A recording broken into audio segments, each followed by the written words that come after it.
আসসালামু আলাইকুম বন্ধুরা, কেমন আছেন আপনারা? আশা করি সবাই ভালো আছেন। আলহামদুলিল্লাহ আমিও ভালো আছি। আবারও একটি নতুন ভিডিও নিয়ে আপনাদের সঙ্গে চলে এসেছি মিজানুর রহমান আজারির ওয়াজ। আপনারা যারা যারা মিজানুর রহমান ওয়াজ শুনতে ভালোবাসেন তারা ফুল ভিডিওটি দেখতে থাকেন, আশা করি ভালো লাগবে। মৌমাছির কাছে মেসেজ দিলাম, সিক্রেট মেসেজ, আনিত্তাখিদি মিনাল জিবালি বুয়ুতা, তোমরা পাহাড়ের মধ্যে তোমাদের বাড়ি বানাও, মৌচাক বানাও। অমিনা সাজার গাছের মগ ডালে, বড় বড় ডালে তোমরা বাসা বানাও। ওয়ামিম্মা ইয়ারিশুন, উঁচু উঁচু জায়গায় মৌচাক বানাও, যাতে করে গ্রামের ছোট্ট ছেলেরা ঢিল মারতে না পারে। কোন সুবহানাল্লাহ। মৌমাছির আল্লাহ শিখাই দিছে, নিচু জায়গায় কোনোদিন মৌমাছির বাসা দেখবেন? নিচু জায়গায় সহজে নাগাল পাওয়া যায়, ধরা যায়। কথা কন, ডাল বেয়ে মগ ডালে ওঠা লাগে মধু খাইতে চাইলে। চিল্লায় বলেন ঠিক কিনা? আল্লাহ সিক্রেট মেসেজ দিলেন আর বললেন আনিত্তাখিদি। আলেম যারা আছেন বলেন তো, ইত্তাখিদি এটা কি মুজাক্কারের সিগা না মুয়ান্নাসের সিগা? কথা কইতে হবে। কেউ নাই এটার উত্তর দেওয়ার মতো। মুয়ান্নাস, মাশাআল্লাহ। এটা স্ত্রীবাচক শব্দ। আল্লাহ মৌমাছিকে যে মেসেজ করছে পুরুষ মৌমাছিরে কয় নাই, এটা নারী মৌমাছিরে কইছে। চিল্লা এখন সুবহানাল্লাহ। এখন গবেষণা করে দেখা গিয়েছে, কার্ল ভন ফ্রিচ, একজন অস্ট্রিয়ান বিজ্ঞানী, উনি এটা নিয়ে গবেষণা করে ৭৩ সালে 1973-তে নোবেল পেয়ে গেছে। এই আয়াতের উপর গবেষণা করে আল্লাহ কেমন করে সিক্রেট মেসেজ দিয়েছেন, কেমন করে মৌমাছি মৌচাকের বাসা বাঁধে, কেমন করে মধু আহরিত হয়, এটার উপর গবেষণা করে উনি একটা বই লিখেছেন, দ্য ডান্সিং বিজ।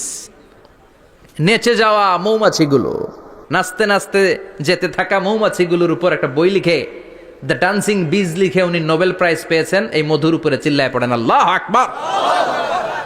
এখন কোরআনের আয়াত থেকে বোঝা গেল আনিত্তাখিদি মিনাল জিবালি বুয়ুতা, আল্লাহ নারী মৌমাছিকে বলেছেন মৌচাক বানাও, তোমাদের মধু রাখার জন্য বাসা বানাও। কার্ল ভন ফ্রিচ গবেষণা করে পেয়েছে, মৌচাকের বাসা বানানো হয়, মধু আহরণ করা হয়, যেই মৌমাছিটা নেতৃত্ব দেয় এটা পুরুষ মৌমাছি নয়, এটা হলো মহিলা মৌমাছি। কোন সুবহানাল্লাহ। পুরো মৌচাকের মধ্যে মধু আহরণ, মধু নেওয়া, পুরো প্রসিডিউরটা সারার জন্য কোনো পুরুষ মৌমাছি লিডিং দেয় না, লিডিং দেয় একটা নারী মৌমাছি, স্ত্রী মৌমাছি। এজন্য ইত্তাখিদ, ম্যাসকুলিন জেন্ডার ইউজ না করে আল্লাহ বলেছেন ইত্তাখিদি। নারী মৌমাছিকে আল্লাহ অ্যাড্রেস করে বলেছেন যাও মৌচাক বানাও, আর এটার মধ্যে মধু আহরণ করো। চিল্লায় পড়েন আল্লাহু আকবার। আল্লাহ বললেন ইত্তাখিদি মিনাল জিবালি বুয়ুতা, পাহাড়ের মধ্যে ঘর বানাও, অমিনাস সাজার গাছের বড় ডালের মধ্যে ঘর বানাও, ওয়ামিম্মা ইয়ারিশুন, উঁচু উঁচু জায়গায় ঘর বানাও। উনি গবেষণা পেয়েছেন এই মধুর মধ্যে অসাধারণ কিছু ন্যাচারাল অ্যান্টিসেপটিক আছে। কি আছে? Natural antiseptic. এটার নাম হচ্ছে প্রপিলিস। প্রপিলিস নামে একটা লিকুইড পাওয়া যায় মৌচাকের মধ্যে। এটা কাটা জায়গায় লাগা দিলে স্যাভলন, ডেটল কিছু লাগানো লাগবে না। ওই প্রপিলিসের কারণে আপনার কাটা জায়গা এমনি শুকায় যাবে। সুবহানাল্লাহ পড়েন। দ্বিতীয় বিশ্বযুদ্ধে রাশিয়ান যত সৈনিকরা যুদ্ধে আহত হতো, ওরা আলাদা করে অ্যান্টিসেপটিক খাইতো না, ওরা মধু আইনা লাগাই দিত আর সুস্থ হয়ে যেত। সুবহানাল্লাহ পড়ে। নিউজিল্যান্ডের কিছু বিজ্ঞানীরা আবিষ্কার করেছে মৌমাছির হুলের ভিতরে রেমিটিক ফিভারের অ্যান্টিবায়োটিক আছে। অনেকের বাত জ্বর হয়, বাতের ব্যথা থাকে না? থাকে, মুরব্বীদের বেশি হয়। ওই জায়গার মধ্যে যদি আপনি মৌমাছি এনে ঢুকাই দিতে পারেন, মৌমাছির হুল লাগাই দিতে পারেন, ভালো হয়ে যাবে। মৌমাছি যখন হুল ফুটে আরাম লাগে না অনেক? খাইছেন? কামড় খাইছেন? হ্যাঁ, মজা লাগে। তো নিউজিল্যান্ডের এই গবেষকরা এরা আবিষ্কার করেছে যে মৌমাছি যদি হুল ফুটিয়ে দেয়, ওইখানে বাতের ব্যথা থাকলে, বেদনা থাকলে এটা ভালো হয়ে যাবে। আমি নিজে দেখেছি, বিবিসি একটা ডকুমেন্টারি। ইজিপশিয়ান একজন ফিজিশিয়ান, চিকিৎসক, উনি ওনার বাতের ব্যথায় আক্রান্ত যত রুগীরা আছে ওদের গায়ের মধ্যে মৌমাছি এনে এনে নিজে নিজে হুল ফুটায়। রুগী চিৎকার মারে, ও মাগো, ও আল্লাহ গো, কিন্তু একদিন পরে ব্যথা নাই, আর কয় ভালো হয়ে গেছি। সুবহানাল্লাহ কইবেন না? তো এজন্য এই কার্ল ভন ফ্রিচ 1973-তে দ্য ডান্সিং বিজ লেখে গোটা বিশ্বকে তাক লাগিয়ে দিয়েছে। তার গবেষণার প্রতিটি পয়েন্ট কোরআনের আয়াতের সাথে মিলে যায়। চিৎকার করে পড়েন আল্লাহু আকবার। এই যে আমরা মধু খাই, এই মৌচাকের ভেতরে অন এন অ্যাভারেজ অ্যারাউন্ড 60,000 মৌমাছি থাকে। 3 ভাগে, একটা হচ্ছে কুইন বি, একটা মেল বি, আর একটা হচ্ছে ওয়ার্কার বি। একটা থাকে রানী মৌমাছি, এর নেতৃত্বে সবাই চলে।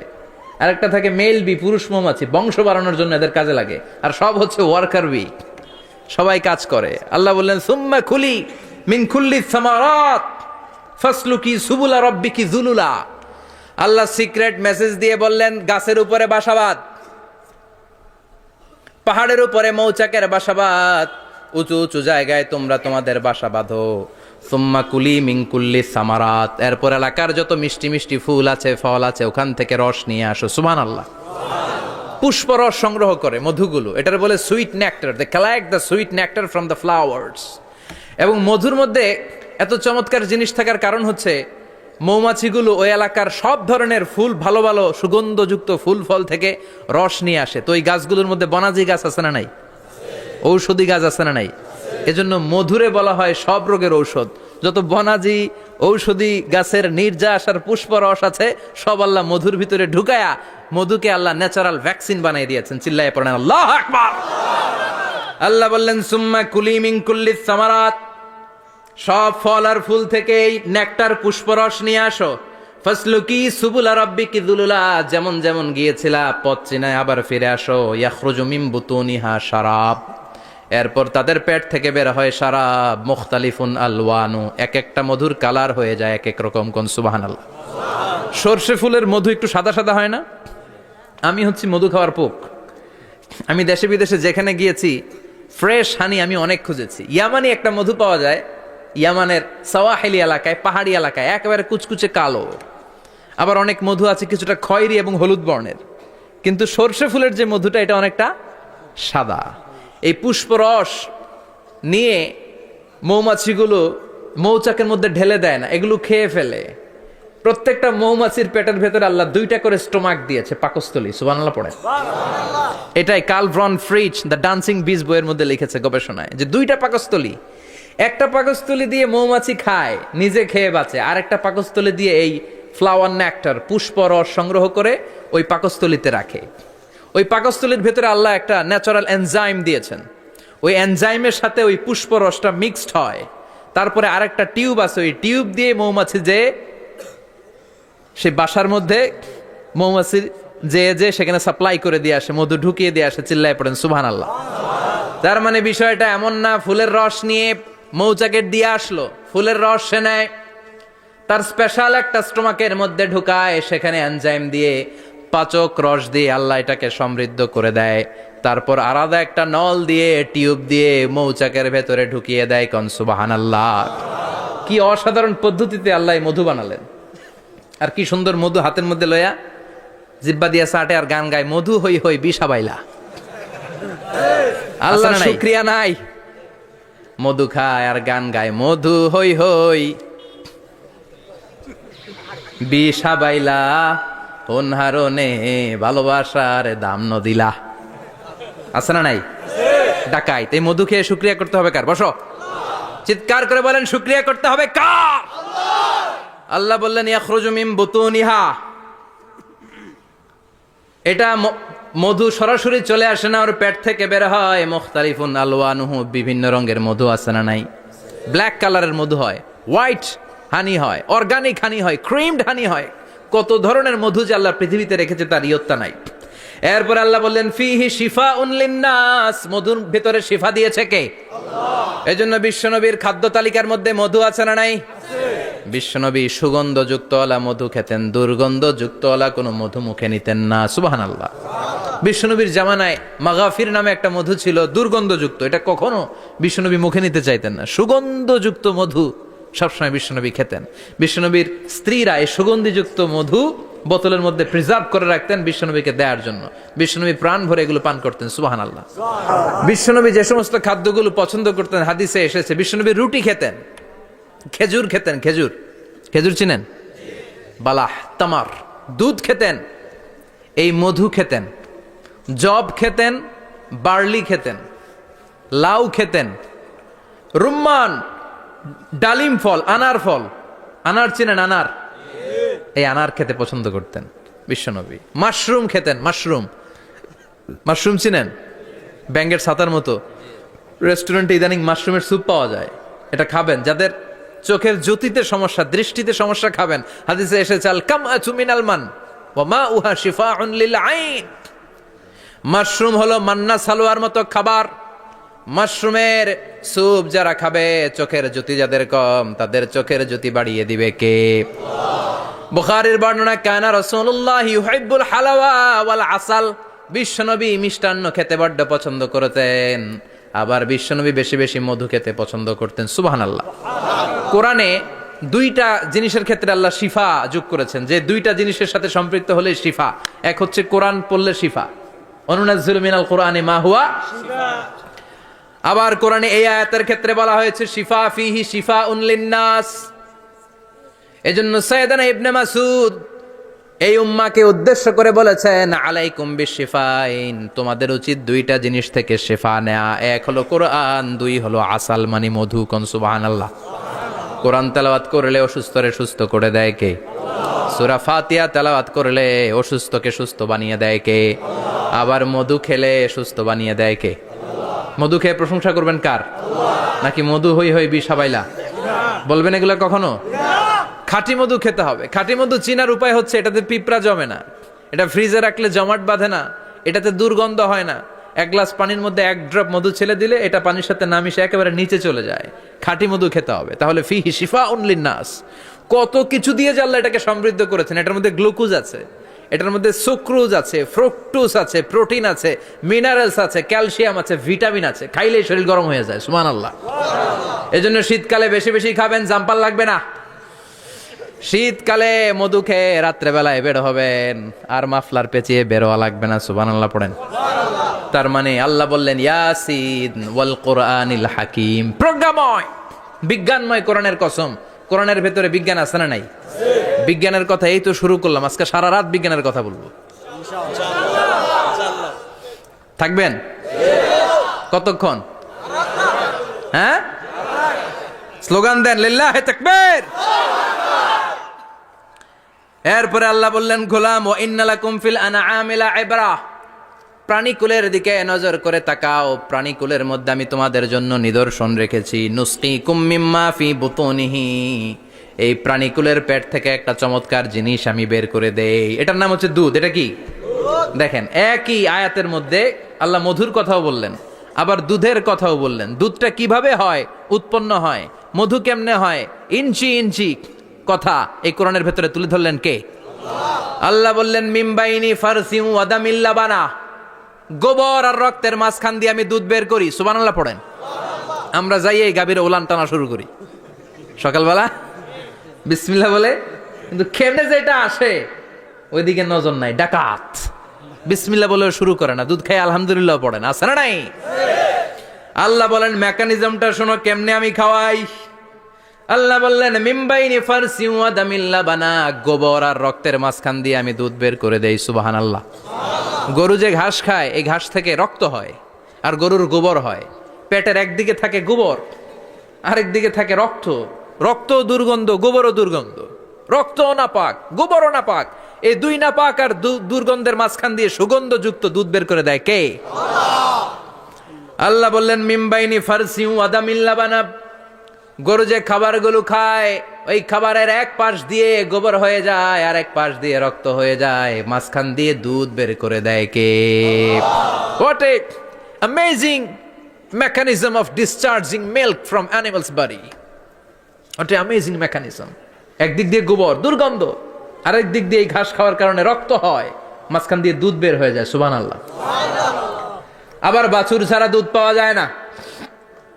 গাভী আছে কার কার? হাত তোলেন তো। বাছুর ছাড়া দুধ পাওয়া যায়? শুধু গাভী, বাছুর নাই, দুধ আসবে? আবার এই যে বিশাল বড় ওলান, 20 কেজি দুধ দেয় প্রতিদিন, এই ওলান কাটলে দুধ পাওয়া যায়? এক ফোঁটা দুধও ওলানটা কেটে টুকরা টুকরা করলে আপনি পাবেন না। এটা আলাদা মেকানিজম। এটা ভিতর থেকে একটা নির্যাস।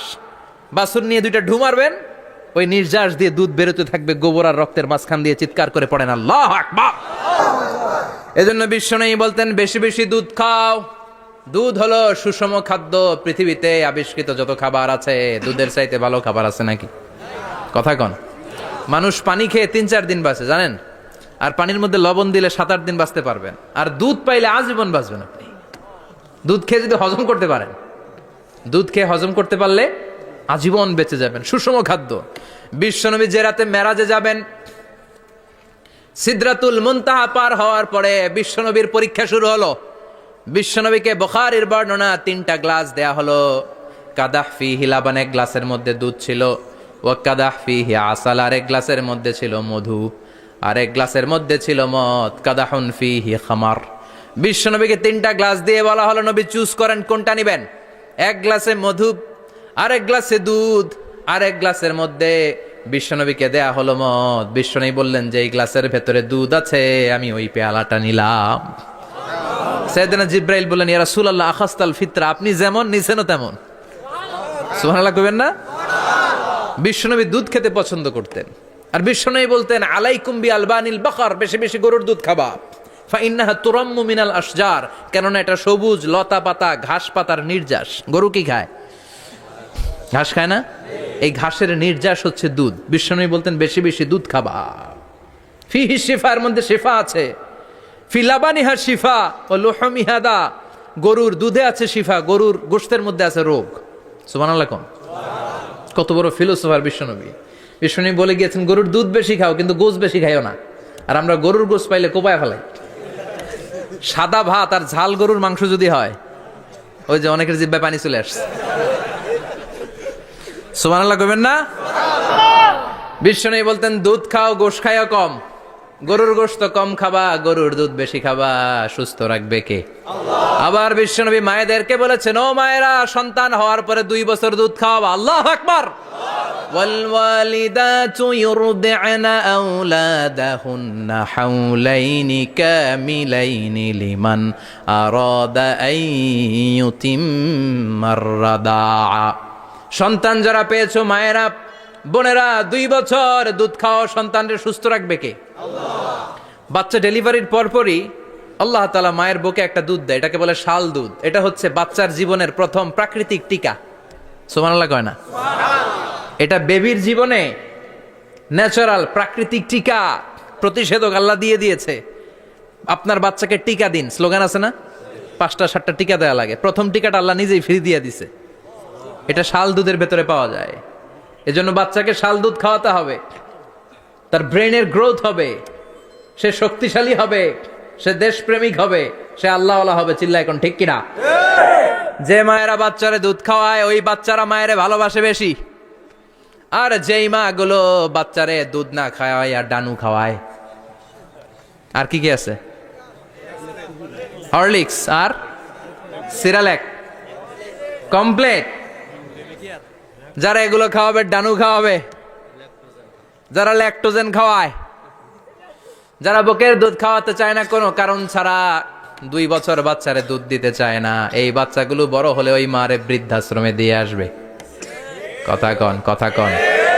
এজন্য মায়েরা, বোনেরা, সন্তান হলেই তাকে বুকের দুধ দিয়ে আল্লাহর পক্ষ থেকে যে টিকাটা, এই টিকাটা পেটের ভেতরে ঢুকাই দিতে হবে। চিল্লা এখন ঠিক কিনা? ঠিক কিনা? এজন্য প্রথম দায়িত্ব হচ্ছে ছেলে মেয়েদের জন্য ভালো মায়ের ব্যবস্থা করা। ওমরে ফারুক রাদিয়াল্লাহু তাআলা আনহু যখন খলিফা, এক বাবা এসে বিচার দিল, খলিফাতুল মুমিনিন, আমিরুল মুমিনিন, আমার ছেলে আমার কথা শোনে না, বেয়াদবি করে। ওমরে ফারুক ডাকলেন, তুমি তোমার বাবার সাথে বেয়াদবি করো? এটা তো কবিরা গুনাহ, তুমি তো জাহান্নামে যাবে এরকম করলে। ছেলে বলে, হ্যাঁ আমিরুল মুমিনিন, সব দায়িত্ব কি আমাদের? বাবা মার দায়িত্ব নাই? ওমরে ফারুক বললেন আছে। কি দায়িত্ব আছে? ওমরে ফারুক বললেন, বাবার 3টা দায়িত্ব। নাম্বার 1, আইয়ানতাকিয়া উম্মা, বাবা তার ছেলের জন্য ভালো মায়ের ব্যবস্থা করবে। সুবহানাল্লাহ পড়বেন না? আইয়ুহসিনা ইসমা, ভালো নাম রাখবে। আইয়ুআল্লিমাহুল কিতাব, কোরআন শিক্ষা দিবে। এবার ছেলে বলে, শোনেন, আমার আব্বাই 3টার একটাও করে নাই, 3টার একটাও করে নাই, আর বিচার দিতে আসছে আমার নামে। আমার মা হচ্ছে এক জাঞ্জি, নর্তকী নারী, এক অগ্নি উপাসকের কাছে ছিল, আদব আখলাক ভদ্রতা সভ্যতা কিচ্ছু জানে না। এ আমার মা, আমার জীবনে কিছুই ভালো কিছু শিখায় নাই। নাম্বার 2, আমার নাম রাখছে সাম্মানি জুলা ইয়ানি খানফাসা, আমার নাম রাখছে সামসিকা। নাম কি? এটা একটা নাম হইলো? ওয়ালাম ইউআল্লিমনি হারফাম মিন কিতাবিল্লাহ, আল্লাহর কিতাবের একটা অক্ষর আমারে শিখায় নাই। ওমরে ফারুক এবার রেগে গেলেন, বাবার ঘাড়ে ধরলেন, তুই বেটা বিচার দিতে আসছিস ছেলেরে নিয়ে, এখন তোর বিচার হবে আগে। 1 নম্বর দায়িত্ব, ছেলে মেয়েদের জন্য ভালো মায়ের ব্যবস্থা করতে হবে। কিসের ব্যবস্থা? মা ভালো তো সন্তান ভালো, মা ভালো তো, এটা কি বুঝতে পারছেন? নাম্বার 2, ভালো মায়ের ব্যবস্থা করলেন, এবার দাম্পত্য জীবন শুরু করলেন, এবার আপনারা আল্লাহর কাছে নেককার সন্তান চাইবেন। সন্তান দেওয়ার মালিক কে? আল্লাহর কাছে দোয়া করবেন, রব্বিলা তাযারনি ফারদাও ওয়া আনতা খায়রুল ওয়ারিসিন। এটা নবীদের দোয়া। পড়েন আমার সাথে, রব্বিলা তাযারনি ফারদাও ওয়া আনতা খায়রুল ওয়ারিসিন। এর মানে হলো, আল্লাহ আপনি আমারে নিঃসন্তান বানিয়ে এই দুনিয়ায় রাখবেন না, আপনি তো উত্তম উত্তরাধিকার তৈরিকারী, আপনি উত্তম সন্তান দানকারী, ঠিক কি না? আল্লাহ তাআলা সন্তান দেন, এজন্য আপনি দোয়া করবেন, এই দোয়াগুলো পড়বেন। রব্বি হাবলি মিনাস সালিহিন, আমার সাথে সাথে আওয়াজ করে পড়েন, রব্বি হাবলি মিনাস সালিহিন। কেউ বাদ যাবেন না, আওয়াজ করে সবাই পড়ুন, রব্বি হাবলি মিনাস সালিহিন।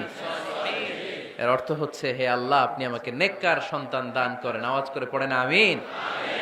নেককার স্ত্রী, নেককার সন্তান আল্লাহর কাছে চাইতে হয় ভাইরা, না চাইলে পাওয়া যায় না। তাহলে 1 নম্বরে ভালো মায়ের ব্যবস্থা করলাম সন্তানের জন্য, 2 নম্বরে আমরা আল্লাহর কাছে দোয়া করলাম, 3 নম্বরে আল্লাহ দোয়ায় সাড়া দিলেন, আল্লাহ ছেলে বা মেয়ে কিছু একটা দিলেন, তখন শুকরিয়া করবেন কার? নাকি নাশুকরি করবেন? অনেকে ছেলে পছন্দ করে, মেয়ে পছন্দ করে না, আছে না নাই? আলহামদুলিল্লাহ এখানে এরকম কেউ নাই। এই আছে, তুমি জানলা কেমনে? আমি বাসায় দেওয়ার জন্য বললাম নাই, এরপর এরা কয় আছে। যদি কেউ থেকেও থাকে, চেঞ্জ ইউর মাইন্ড, আপনার মাইন্ডটা চেঞ্জ করেন। ছেলে হোক মেয়ে হোক, শুকরিয়া করবেন কার? কারণ পৃথিবীর এই যে বড় বড় বিজ্ঞানীরা মাইক বানাতে পারে, মোবাইল বানাতে পারে, কম্পিউটার বানাতে পারে, রকেট বানাতে পারে, জেট প্লেন বানাতে পারে, হেলিকপ্টার বানাতে পারে, কিন্তু পৃথিবীর সব বিজ্ঞানীরা মিলে একটা বাচ্চা বানাতে পারবে? একটা সন্তান বানাতে পারবে? আর্টিফিশিয়াল মাঝে মাঝে রোবট বানায়। একটা রোবট আসছিল আমাদের দেশে, সোফিয়া নামে, মনে আছে? এরকম আরো ডেভেলপড রোবট তারা বানিয়েছে, কিন্তু এগুলোও কাজ করে না। এদিকে যাইতে গেলে মাঝে মাঝে ওদিকে চলে যায়। আর এগুলোর সিস্টেম সফটওয়্যার ভিতরে ঢুকাই দিতে হয়, সফটওয়্যারে যা, এর বাইরে কিছু বলতে পারে না। তাহলে গোটা বিশ্বের সবগুলো রোবট এক জায়গায় রাখলে আল্লাহর দেয়া একটা মানুষের ব্রেনের সমান হবে? এই পৃথিবীর সবচেয়ে পাওয়ারফুল কম্পিউটারের নাম হচ্ছে দি ক্রে-1 সুপার কম্পিউটার। আমেরিকার মিলিটারি বেজে বিভিন্ন ম্যাথমেটিক্যাল ইকুয়েশন ড্র করার জন্য এই কম্পিউটার তারা ইউজ করে। এরকম 10,000 সুপার কম্পিউটার মিলেও একটা হিউম্যান ব্রেইনের সমান হবে না। চিল্লায় পড়েন সুবহানাল্লাহ। তাহলে ছেলে হোক মেয়ে হোক, শুকরিয়া করব কার? অনেকে ছেলে হইলে মহা খুশি, পাড়ার সবাইরে মিষ্টি খাওয়ায়, মেয়ে হইলে খুশি হয় না, আছে না নাই? এরকম করবেন না, কারণ আপনার হাতেও নাই, আপনার বউয়ের হাতেও নাই। কার হাতে? যেটা আল্লাহর হাতে, এটা নিয়ে আপনারা তো টেনশন কেন? আল্লাহর হাতে ছেড়ে দেন না। আবার অনেকে টানা ছেলে হইতেছে 1 2 3 4, খালি দোয়া করে আল্লাহ একটা মেয়ে দাও, মেয়ে দাও। পঞ্চমবারে হইছে আবার ছেলে, আছে? আবার অনেকের টানা মেয়ে হইতেছে 5টা মেয়ে, খালি দোয়া করে আল্লাহ একটা ছেলে দাও। ষষ্ঠবারও হইছে মেয়ে। এটা আমার হাতেও নাই, আপনার হাতেও নাই, ডাক্তারের হাতেও নাই। কার হাতে? যারটা যার হাতে, হের হাতে ছেড়ে দেন। পারবেন নাকি না শুকরি করবেন? আল্লাহ বলে, খবরদার, দুনিয়ার সবাই অনেক কিছু বানাতে পারে, অনেক কিছু তৈরি করতে পারে, কিন্তু একটা সন্তান দিতে পারে না। তুমি 6টা ছেলে পাওয়ার কারণে না শুকরি করো, মেয়ের জন্য আমার বিরুদ্ধে কথা বলো। এমন অনেক দম্পতি আছে 20 বছর কেঁদে কেঁদে জীবনটারে শেষ করে দিল। আমি এমন পরীক্ষায় ফেলেছি, একটা সন্তানও তাদের দেই নাই। আল্লাহ অনেকে কিছু দেন নাই। ছেলে দেয় কে? সবাই বলতে হবে, ছেলে দেয় কে? মেয়ে দেয় কে? ছেলে মেয়ে দুইটাই দেয় কে? আবার কাউরে ছেলেও দেন না, মেয়েও দেন না, তিনি কে? এজন্য তিনি বললেন, ইয়াহাবু লিমান ইয়াশাউ ইনাসান ওয়া ইয়াহাবু লিমান ইয়াশাউ যুকুর আও ইউযাওয়িজুহুম যুকরানান ওয়া ইনাসা ওয়া ইয়াজআলু মান ইয়াশাউ আকীমা ইন্নাহু আলীমুন কাদির। পড়েন সুবহানাল্লাহ। আল্লাহ ডেকে বললেন, আমি এমন এক সত্তা, আমি যারে চাই তারে ছেলে দেই, যারে চাই তারে মেয়ে দেই, যারে চাই তারে ছেলেও দেই, মেয়েও দেই। আমি এমন এক সত্তা যারে চাই না তারে ছেলেও দেই না মেয়েও দেই না, তিনি কে? তিনি দেন। এজন্য শুকরিয়া করবেন কার? তিনটা চলে গেল, ছেলে হোক মেয়ে হোক শুকরিয়া করব। 4 নাম্বার, ছেলে দেখ মেয়ে দেখ, সন্তান হওয়ার সাথে সাথেই ছেলের কানে বা মেয়ের কানে আজান দিতে হবে। কে দিতে হবে? আজান দিতে হবে। দেন না আপনারা? দিবেন নাকি ইমাম সাহেব হুজুর আসবে তারপরে দিবে বসে থাকেন? খতিব সাহেব হুজুর না আসলে তার আজান দেওয়া যাবে না, বড় হুজুর না আসলে তার দেওয়া যাবে না, এরকম না। মুসনাদে আহমদ ইবনে হাম্বলের হাদিস, ফাতেমা রাদিয়াল্লাহু তাআলা আনহার প্রথম সন্তান ইমাম হাসান রাদিয়াল্লাহু তাআলা আনহু, আল্লাহ রাসূলের নাতি ইমাম হাসান যখন জন্মগ্রহণ করলো, বিশ্বনবী নিজে এসে হাসানকে কোলে নিয়ে হাসানের কানের সামনে আজান দিয়েছেন। আযানা রাসূলুল্লাহ সাল্লাল্লাহু আলাইহি ওয়াসাল্লাম আলা উযুনাইল হাসান হিনামা ওয়ালাদাতহু ফাতিমাতু বিসসালাহ। বিশ্বনবী নিজে আজান দিয়েছেন। আজান দিতে পারেন আপনারা? পারেন না সবাই? আল্লাহু আকবার, আল্লাহু আকবার, আল্লাহু আকবার, আল্লাহু আকবার। পারেন না আজান দিতে? নিজের ছেলের কানের সামনে নিজে আজান দিবেন। যদি নানা হয়ে থাকেন, নানা নাতির কানের সামনে যে নানাই আজান দিবেন, চাচা যে ভাতিজার কানে আজান দিবেন। আজানের জন্য বসে থাকা লাগবে? আমরা প্রত্যেকে আজান পারি কি পারি না? তো কেন আজান দিব বাচ্চার কানে? দুইটা সিগনিফিকেন্স। নাম্বার 1, যদিও বাচ্চার আমল নামা শুরু হয় নাই, জাস্ট নিউ বর্ন বেবি, এইমাত্র জন্মগ্রহণ করলো, কিন্তু পৃথিবীতে আসার সাথে সাথেই আল্লাহ বলে ওর কানের সামনে আমার তাকবীর দিয়ে ইসলামটা ওর কানের ভিতরে ঢুকায় দাও, ঢুকায় দাও। শুরু থেকেই তাকবীর দিয়ে ইসলামের পরিচয় ওর কানের সামনে দিয়ে দাও। This is the significance number 1। Significance number 2, এই পৃথিবীতে যখন কেউ আসে, শয়তান যে তার শত্রু এসে ইয়াতাআনু ফি জামবাই ইবনে আদম, বনি আদমের দুই পা ধরে দুইটা গুতা মারে, আর বাচ্চা ওয়া ওয়া করে কেঁদে ওঠে। বনি আদম পৃথিবীতে আসার সাথে সাথে শয়তান গুতা মারে আর জানান দেয়, তোদের কারণে আমি জাহান্নামী, তোরে সারা জীবন এমন ওয়াসওয়াসা আমি দিতে থাকবো, তোদেরকে জাহান্নামী বানানোর আগ পর্যন্ত আমি ক্ষান্ত হব না। আমি যে দুনিয়াতে ওয়াসওয়াসার জন্য এসেছি, আমার উপস্থিতি, আমার অস্তিত্ব আমি জানান দিলাম। গুতা মারে। তো শয়তানে করবে শয়তানের কাজ, আমরা করব আমাদের কাজ, ঠিক কি না? শয়তান মারবে গুতো, আর আমরা কি দিব? চিল্লায় বলতে হবে কি দিব? মনে থাকবে, ভুলে যাবেন না তো আবার। নাম্বার 2, তাহনিক করা সুন্নাহ। তাহনিক হচ্ছে খেজুর, কোন আলেম খেজুর একটু চিবিয়ে ওই চিবানো খেজুরটা বাচ্চার ঠোঁটের মধ্যে লাগাই দিবে। আল্লাহ রাসূল সাল্লাল্লাহু আলাইহি ওয়াসাল্লাম বাচ্চাদেরকে এরকম তাহনিক করতেন। যদি খেজুর পাওয়া না যায়, মধু, একটু মধু নিয়ে মুখের মধ্যে লাগাই দিবে। আধুনিক মেডিকেল সায়েন্স এটাকে খুবই স্বাস্থ্যসম্মত বলেছে, হেলদি। কারণ বাচ্চা যখন দুনিয়াতে আসে, তার নিউট্রিশন চ্যানেলটা মানুষ কেটে দেয়। তার নিউট্রিশন চ্যানেল হচ্ছে তার নাভির সাথে তার মায়ের জরায়ুর একটা কানেকশন। তার মায়ের জরায়ু থেকে সে এনার্জি পেত, নিউট্রিশন পেত। মানুষ যখন এটা কেটে দেয়, তখন তার নিউট্রিশন সাপ্লাই বন্ধ হয়ে যায়, কিন্তু তার এনার্জি খরচ করার প্রবণতা বেড়ে যায়। সে এসে ওয়া ওয়া চিৎকার করে, চিৎকার মারতে তার এনার্জি লাগে। সে হাত পা ছোটাছুটি করে, তার এনার্জি লাগে, কিন্তু এনার্জি নাই। এনার্জি লাইন আমরা কেটে দিছি। তাই ইনস্ট্যান্ট এনার্জি সাপ্লাইয়ের জন্য বিশ্বনবী বলেছেন, তাহনিক করে মুখে মিষ্টি ঢুকায় দাও। সুবহানাল্লাহ পড়বেন না? এখন চিকিৎসা বিজ্ঞানও বলছে, নিউবর্ন বেবি, নবজাতক বাচ্চার মুখে যদি মধু দেয়া হয় বা খেজুর লাগিয়ে দেয়া হয়, ব্রেইন হ্যামারিং থেকে সে বেঁচে যায়। তার ব্লাড সুগার লো হয়ে যায়, কিন্তু মিষ্টিটা দেওয়ার সাথে সাথে এনার্জি সাপ্লাই হয়। সুবহানাল্লাহ পড়েন। আল্লাহর হাবিব সাল্লাল্লাহু আলাইহি ওয়াসাল্লামের কাছে কোনো বাচ্চা নিয়ে আসলেই বিষ্ণু সাল্লাল্লাহু আলাইহি ওয়াসাল্লাম বলতেন, এই খেজুর নিয়ে আস। কে নিয়ে আসো? খেজুর আনলে একটু চিবিয়ে বাচ্চার মুখে খেজুরের রস ঢুকায় দিতেন। আল্লাহ রাসূল সাল্লাল্লাহু আলাইহি ওয়াসাল্লাম আগে আগে মদিনায় চলে আসলেন। আয়েশা রাদিয়াল্লাহু তাআলা আনহুর বড় বোন, আম্মা জান আয়েশার 13 বছরের বড় আসমা বিনতে আবি বকর, উনি গর্ভ ধারণকারী অবস্থায় মক্কা থেকে মদিনায় হিজরত করে আসলেন। উনি বললেন, আনা মুতিম, আমার পুরো গর্ভধারণ পূর্ণ হয়ে গেল। আমি কোবা এলাকাতে আসার সাথে সাথে আমার সন্তান জন্ম নিল, আব্দুল্লাহ ইবনে জুবাইর। আমি সন্তান পেয়ে মহা খুশি, কারণ মুহাজির সাহাবারা মদিনায় আসার পরে কারো ঘরে সন্তান হয় না। ইহুদিরা বলতে আরম্ভ করলো, আমাদের বদদোয়া লাগছে, এজন্য তোদের ঘরে সন্তান আর হবে না। তো এজন্য আসমা রাদিয়াল্লাহু তাআলা আনহার সন্তান যখন মদিনাতে প্রথম হলো, মদিনাতে আনন্দের হিল্লোল বইয়ে গেল। উনি ওনার সন্তানকে নিয়ে বিশ্বনবীর কোলে দিলেন। বিশ্বনবী বললেন, এই খেজুর নিয়ে আসো তো। খেজুর নিয়ে আসা হলো। বিশ্বনবী খেজুর চিবিয়ে বিশ্বনবী লালা সহ খেজুরের রস আব্দুল্লাহ ইবনে জুবাইরের মুখে ঢুকায় দিলেন। আসমা আজীবন গর্ব করে বলতেন, ফাকানা আউয়ালু মা দাখালা জাওফাহু রিকু রাসূলিল্লাহ, আমার কলিজার টুকরা জুবায়েরের পাকস্থলীতে সর্বপ্রথম ঢুকেছে খেজুর মিশ্রিত আমার নবীজির থুতু। আল্লাহু আকবার। এজন্য নবজাতক বাচ্চাদেরকে আলেমদের কাছে নিয়ে গেলে দেখবেন আলেমরা খেজুর নিয়ে বাচ্চার মুখের মধ্যে লাগায় দেয়। বাচ্চাটাকে সুস্থ রাখে কে?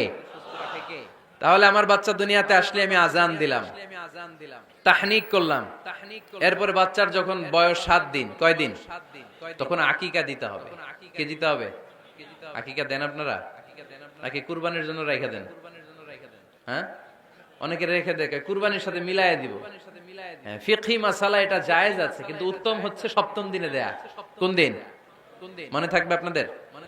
কততম দিনে আকিকা দিবেন? সবাই বলতে হবে কততম?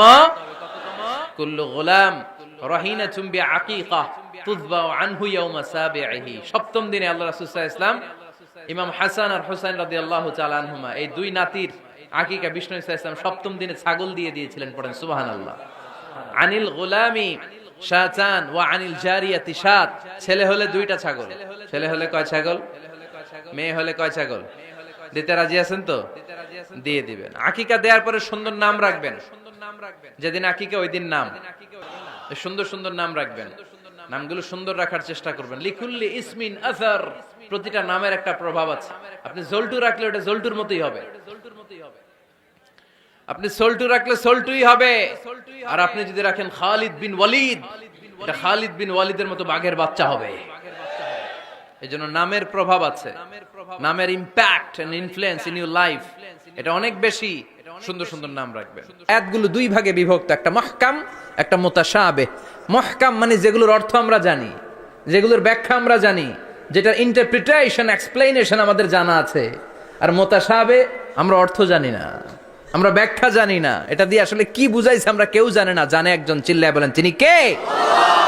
আল্লাহ বলেন, ওয়া ইন কুনতুম ফি রাইবিম মিম্মা নাযালনা আলা আবদিনা ফাআতু বিসূরাতিন মিন মিসলিহি ওয়াদউ শুহাদাআকুম মিন দুনিল্লাহি ইন কুনতুম সাদিকিন।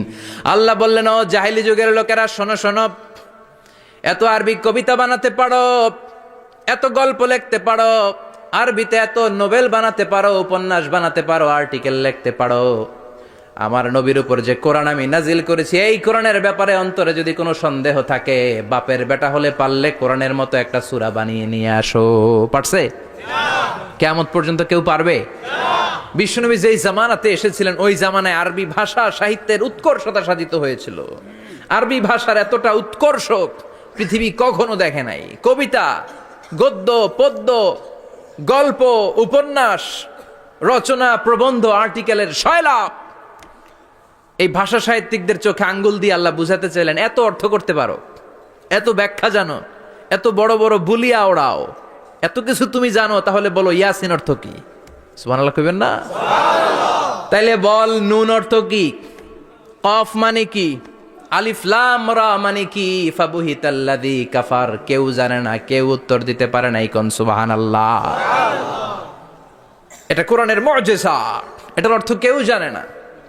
আর এগুলোর অর্থ নিয়ে খোঁচাখুচি করাও ঠিক না। তবে মুফাসসিরিনে ইকরাম এগুলোর কিছু অর্থ সম্ভাব্য বলার চেষ্টা করেছেন। যেমন ইয়াসিনের অর্থ ইবনে আব্বাস বলেছেন, এর অর্থ হতে পারে ইয়া ইনসান, হে মানুষ। সুবহানাল্লাহ পড়েন। কেউ কেউ বলেছে এটার অর্থ হতে পারে ইয়া সাইয়্যিদ আল মুরসালিন। কেউ কেউ বলেছেন ইয়াসিন হতে পারে ইসমুল্লাহ, আল্লাহর নাম। কেউ বলেছেন এটা হতে পারে ইসমুন লিন নবী, বিশ্ব নবীর নাম। আবার কেউ কেউ বলেছেন ইয়াসিন হতে পারে এই কোরআনে কারিমের একটা নাম। কোন সুবহানাল্লাহ। এই সম্ভাব্য সব কথাগুলো বলে পৃথিবীর সব মুফাসসিররা বলতে বাধ্য হয়েছেন, আল্লাহু আ'লামু বিমুরাদিহি বিহি। এটার দ্বারা আসল অর্থ যে কি, এটা আমরা কেউ জানি না। জানে কে? আল্লাহ। চিৎকার করে বলতে হবে, জানে কে? আল্লাহ। তাহলে ইয়াসিন মানে আমরা জানি না। ইয়াসিনের অর্থ আমরা ছেড়ে দেব কার উপর? আল্লাহ। এরপর আল্লাহ বললেন, ওয়াল কুরআনিল হাকীম। প্রজ্ঞাময়, বিজ্ঞানময় কোরআনের শপথ। ওয়াল কুরআনিল হাকীম, বিজ্ঞানময়, প্রজ্ঞাময় কোরআনের শপথ বা কসম।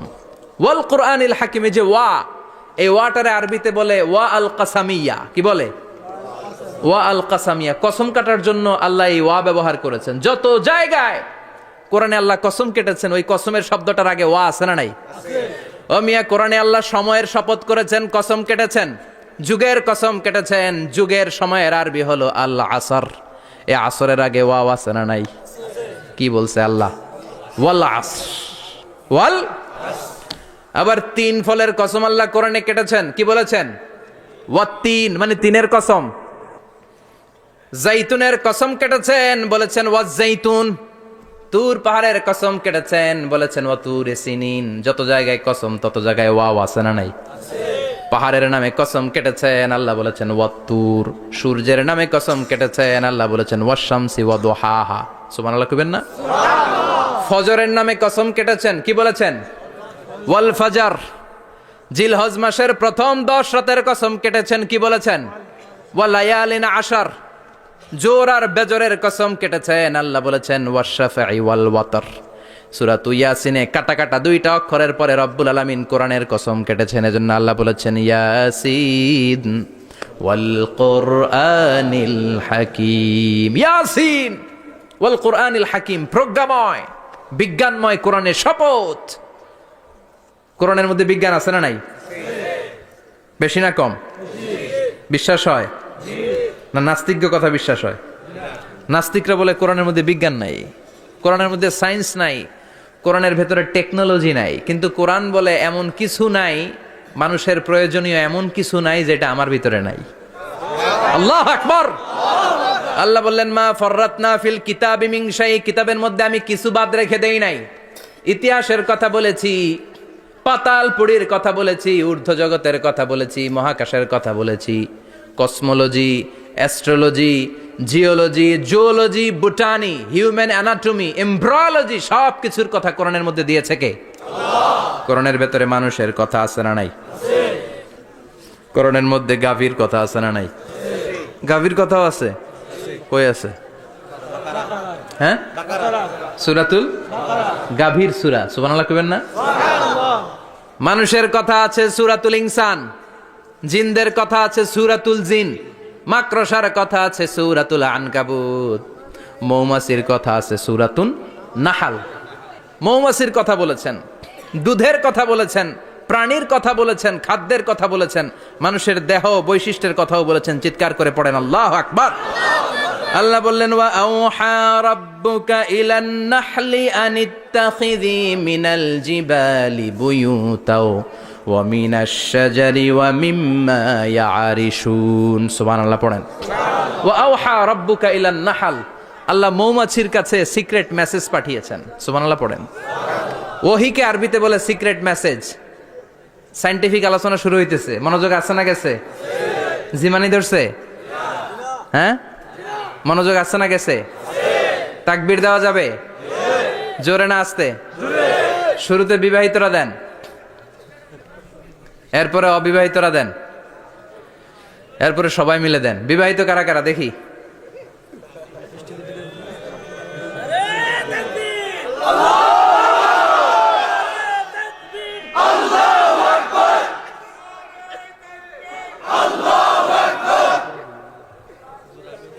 বিবাহিতরা অবিবাহিতরা দিবেন না? শুরুতে বিবাহিতরা দেন, তারপরে অবিবাহিতরা দেন, তারপরে সবাই মিলে দেন। বিবাহিতরা রেডি? দেখবো কাদের গলায় জোর বেশি। দেখি দেখি, বিবাহিতরা দেন। লিল্লাহে তাকবীর। মাশাআল্লাহ। এবার অবিবাহিতরা রেডি? আওয়াজ নাই, হেরে যাবে আজকে, হেরে যাবে। রেডি? তাকবীর দাও, লিল্লাহে তাকবীর।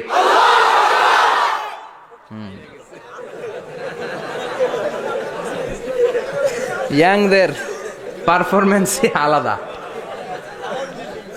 আওয়াজ বেশি। এবার সবাই মিলে তিনটা, লিল্লাহে তাকবীর, লিল্লাহে তাকবীর, লিল্লাহে তাকবীর। আল্লাহ মৌমাছিকে ওহী করেছেন। কি করেছে দেখেন, ওয়াল কুরআনিল হাকিম। আল্লাহ যে বললেন, শেষ হবে না এই কথা। ওয়াল কুরআনিল হাকিম, বিজ্ঞানময় কোরআনের শপথ, প্রজ্ঞাময় কোরআনের শপথ। বিশ্বনবী বলেন লা তুহসা আজাইবুহু, কোরআনের আশ্চর্যান্বিতার কোনো শেষ নাই। ওয়ালা তাবলা গারাইবহু, কোরআন কোনোদিন কারো কাছে পুরাতন মনে হয় না। ফিহি মাসাবিহুল হুদা, কোরআনের মধ্যে আছে হেদায়েতের মশাল। ওয়া মানারুল হিকমা, কোরআন হলো বিজ্ঞানের সুউচ্চ মিনার। লা তুহসা আজাইবুহু, কোরআনের আশ্চর্যান্বিতার শেষ নাই। যতই পড়বেন আপনি আশ্চর্য হয়ে যাবেন, যতই স্টাডি করবেন, যতই অধ্যয়ন করবেন, আপনার চোখকে খুলে দিবে কে? আল্লাহ। ওয়ালা তাবলা গারাইবুহু, কোরআন কখনো পুরাতন হয় না। পুরান হয় নাকি?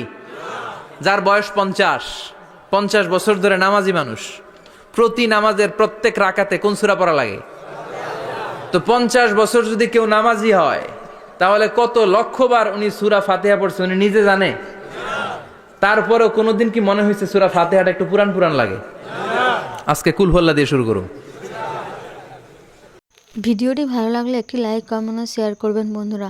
আরও নতুন নতুন ভিডিও পেতে চ্যানেলটিকে সাবস্ক্রাইব করে পাশে থাকবেন বন্ধুরা। যারা ভিডিওটি শেষ পর্যন্ত দেখেছেন তাদের জন্য অনেক অনেক ভালোবাসা থাকলো বন্ধুরা। ভালো থাকবেন, ধন্যবাদ।